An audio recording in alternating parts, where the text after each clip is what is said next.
Hello everyone, ये हमारी Percy Jackson series की दूसरी वीडियो है जिसमें कहानी फिर से पर्सी जैक्सन की थॉट से शुरू होती है। हम सभी म्यूजियम के सामने की सीढ़ियों पर इकट्ठा हुए, जहां हम फिफ्थ एवेन्यू पर पैदल चलने वालों को देख रहे थे। ऊपर एक बहुत बड़ा तूफान आ रहा था और शहर के ऊपर मैंने पहले कभी इतने काले बादल नहीं देखे थे। मुझे लगा कि शायद ग्लोबल वार्मिंग या कुछ और होगा, क्योंकि क्रिसमस के बाद से पूरे न्यूयॉर्क में मौसम अजीब सा हो गया था। हमने यहाँ भयंकर बर्फीले तूफान, बाढ़, बिजली गिरने से लगी आग देखी थी। अगर यह तूफान होगा तो मुझे कोई आश्चर्य नहीं होगा। ऐसा लग रहा है कि मेरे अलावा ये सब कोई और नोटिस नहीं कर रहा है। मेरे कुछ क्लासमेट्स कबूतरों पर लंचेवर क्रैकर्स फेंक रहे थे और नैन्सी बोफिट एक महिला के पर्स से कुछ चुराने की कोशिश कर रही थी। और जाहिर है मिसेस डॉट को कुछ भी दिखाई नहीं दे रहा होगा। ग्रोवर और मैं एक फाउंटेन के किनारे पर बाकियों से दूर बैठे थे। हमने सोचा कि अगर हम ऐसा करेंगे तो शायद सबको पता ही नहीं चलेगा कि हम इस स्कूल से हैं, जो उन असफल सनकी लोगों का स्कूल है जो कहीं और नहीं जा सकते। ग्रोवर ने मुझसे पूछा, नजरबंदी? मैंने कहा, नहीं, ब्रूनर से तो नहीं। काश वह कभी कभी मुझसे इतनी उम्मीदें ना रखे। बस मैं इतना ही चाहता हूँ। मतलब मैं कोई जीनियस नहीं हूँ। ग्रोवर ने कुछ देर तक कुछ नहीं कहा। फिर जब मुझे लगा कि वो मुझे अच्छा महसूस कराने के लिए कोई गहरी दार्शनिक बातें करने वाला है, लेकिन उसने कहा, क्या मैं तुम्हारा सेब ले सकता हूँ? मुझे ज़्यादा भूख नहीं थी, इसलिए मैंने उसे मेरा सेब लेने दिया। मैंने फिफ्थ एवेन्यू से आती जाती टैक्सियों की सीधी लाइन देखी और अपनी माँ के अपार्टमेंट के बारे में सोचा, जो जहाँ हम हैं उस जगह से थोड़ी ही दूर शहर में था। मैंने उन्हें क्रिसमस के बाद से नहीं देखा था। मेरा बहुत मन था कि मैं सामने जा रही टैक्सी में से किसी एक में बैठ जाऊं और घर चला जाऊं। वो मुझे गले लगा लेंगी और मुझे देखकर खुश होंगी, लेकिन वो निराश भी होंगी। वो मुझे तुरंत यंसी वापस भेज देंगी, मुझे याद दिलाएंगी कि मुझे और ज़्यादा कोशिश करनी है। भले ही ये 6 सालों में मेरा छठा स्कूल हो और मुझे शायद फिर से बाहर निकाल दिया जाए, मैं उनकी उस उदास नज़र को बर्दाश्त नहीं कर पाऊंगा जो वह मुझे देंगी। मिस्टर ब्रूनर ने अपनी व्हीलचेयर विकलांग रैप के नीचे रख दी और एक पेपर बैग उपन्यास पढ़ते हुए अजवाइन खा रहे थे। उनकी कुर्सी के पीछे एक लाल छाता टंगा हुआ था, जिसे वह किसी मोटर चालित कैफे की मेज जैसा लग रहा था।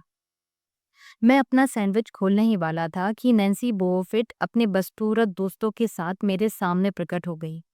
शायद वह पर्यटकों से चोरी करते करते थक गई थी और उसने अपना आधा खाया हुआ लंच ग्रोवर की गोद में फेंक दिया।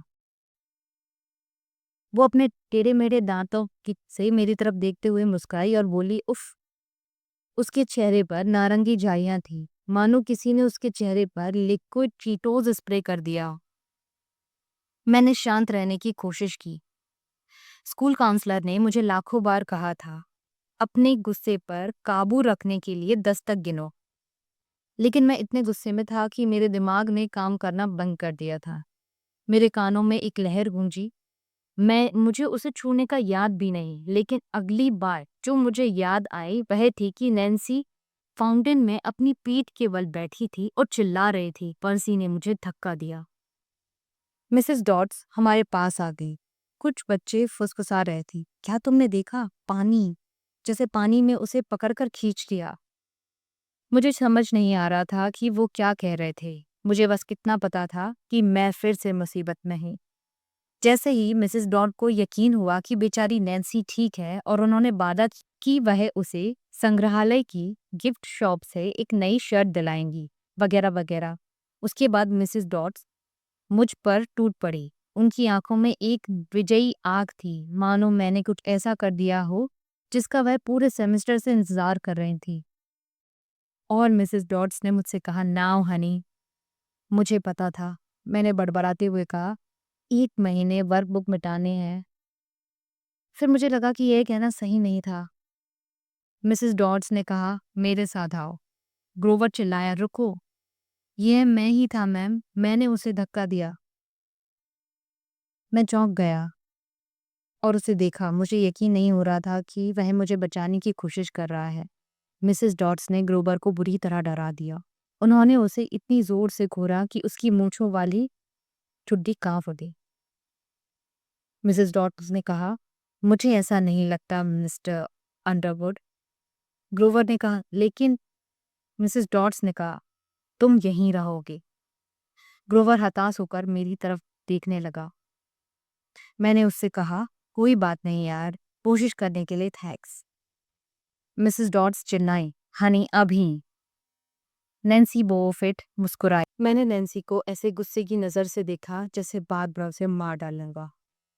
फिर मैं मिसेस डॉट्स की ओर मुड़ा, लेकिन वे वहां नहीं थी। वे संग्रहालय के एंट्री गेट पर सीढ़ियों के सबसे ऊपर खड़ी थी और वे सभी से मुझे अंदर आने का इशारा कर रही थी।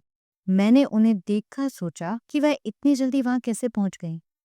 मेरे साथ ऐसा पल अक्सर होता है जब मेरा दिमाग सो जाता है या कुछ और, या अगली बार जो मुझे पता है वो ये कि मैंने कुछ खो दिया है, मानो कोई पहेली का टुकड़ा ब्रह्मांड से गिर गया हो और मैं उसके पीछे खाली जगह पर घूरता रह गया हूँ।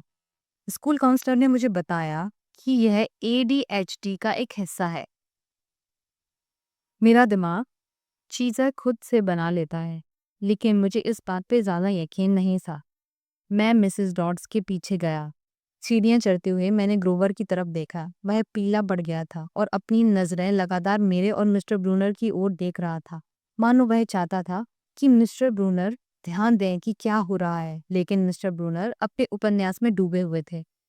मैंने फिर ऊपर देखा। मिसेस डॉट्स फिर से गायब हो गई थी। वह अब इमारत के अंदर एंट्री गेट के एंड में थी।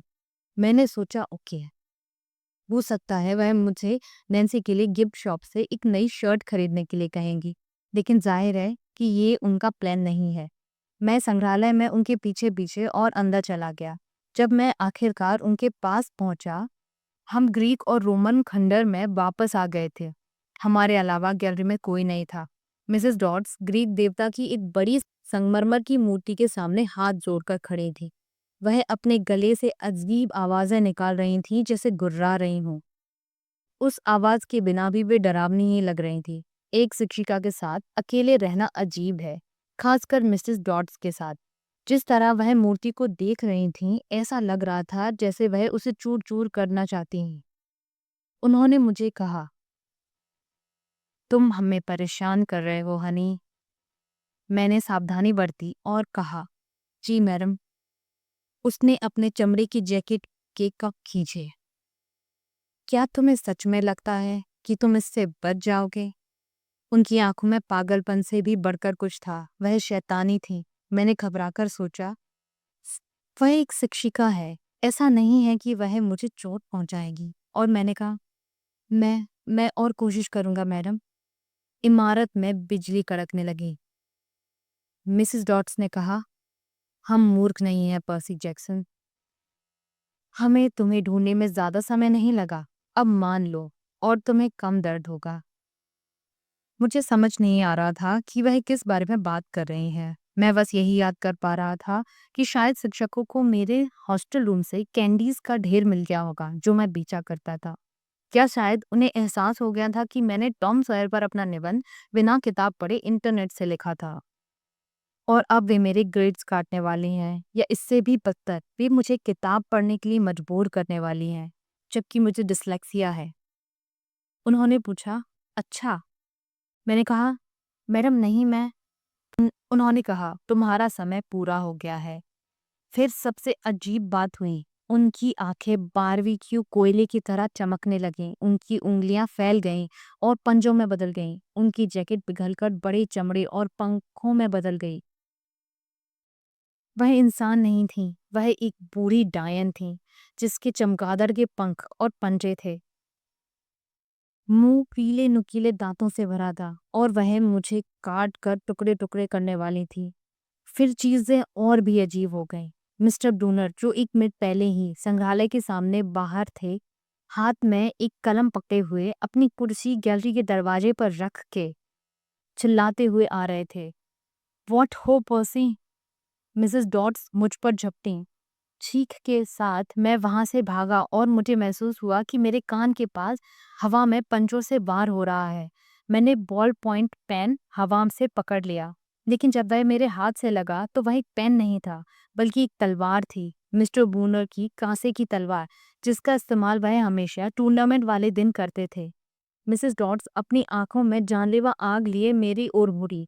मेरे घुटने जेली जैसे हो गए थे, मेरे हाथ कांप रहे थे और लगभग तलवार मेरे हाथ से गिर ही गई थी। वह गुर्राई, मर जा हनी, और वह सीधे मेरे ऊपर झपटी। मेरा पूरा शरीर डर से कांप रहा था। मैंने वही किया जो स्वाभाविक रूप से कोई भी करता। मैंने तलवार घुमाई। धातु का ब्लेड उनके कंधे पर लगा और उनके शरीर से ऐसे निकल गया जैसे वह पानी से बनी हुई थी। मिसेस डॉट्स रेत की तरह बन गई और हर जगह एक पीला पाउडर बनकर उड़ने लगी। वहीं धुएं में उड़ गईं और सल्फर की गंध आने लगी। एक मरती हुई चीख और हवा में बुराई के अलावा कुछ नहीं बचा। मानो वे दो चमकती लाल आंखें अभी भी मुझे देख रही हों। मैं अकेला था। मेरे हाथ में एक बॉल पॉइंट पेन था। मिस्टर ब्रूनर वहां से जा चुके थे। मेरे अलावा वहां कोई नहीं था। मेरे हाथ अभी भी कांप रहे थे। मैंने दोपहर के भोजन में कोई जादुई मशरूम या फिर कोई अजीब चीज खा ली होगी। क्या मैंने यह सब कल्पना की थी? मैं वापस बाहर गया। बारिश शुरू हो गई थी। ग्रोवर फाउंटेन के पास बैठा था। उसके सिर पर एक संग्रहालय का नक्शा बंधा हुआ था। नैन्सी बोबोफिट अभी भी वहीं खड़ी थी, फाउंटेन में गिरने की वजह से भीगी हुई। उसकी बदसूरत दोस्तों से बड़बड़ा रही थी। जब उसने मुझे देखा तो उसने कहा, काश मिसेस कीर तुम्हारी पिटाई कर देती। मैंने कहा, कौन? तो उसने कहा, हमारी शिक्षिका। उफ! मैंने पलकें झपकाई। हमारे यहाँ मिसेस केर नाम का कोई टीचर है ही नहीं। मैंने नैन्सी से पूछा, वह क्या कह रही है? उसने बस आंखें घुमाई और मुंह फेर लिया। फिर मैंने ग्रोवर से पूछा, मिसेस डॉट्स कहाँ है? उसने कहा, कौन? लेकिन वह पहले रुक गया और मेरी तरफ ऐसे देखा जिससे मुझे लगा कि वह मजाक कर रहा है। तो मैंने उससे कहा, मजाक मत करो यार, ये सीरियस है। ऊपर से बिजली कड़कने लगी। मैंने देखा कि मिस्टर ब्रूनर अपनी लाल छतरी के नीचे बैठकर अपनी किताब पढ़ रहे हैं, मानो वे कभी वहां से हिले ही नहीं हो। मैं उनके पास गया। उन्होंने थोड़ा डिस्टर्ब होकर ऊपर देखा। आह, यह रहा मेरा पेन। कृपया मिस्टर जैक्सन अगली बार खुद का पेन लेकर आइए।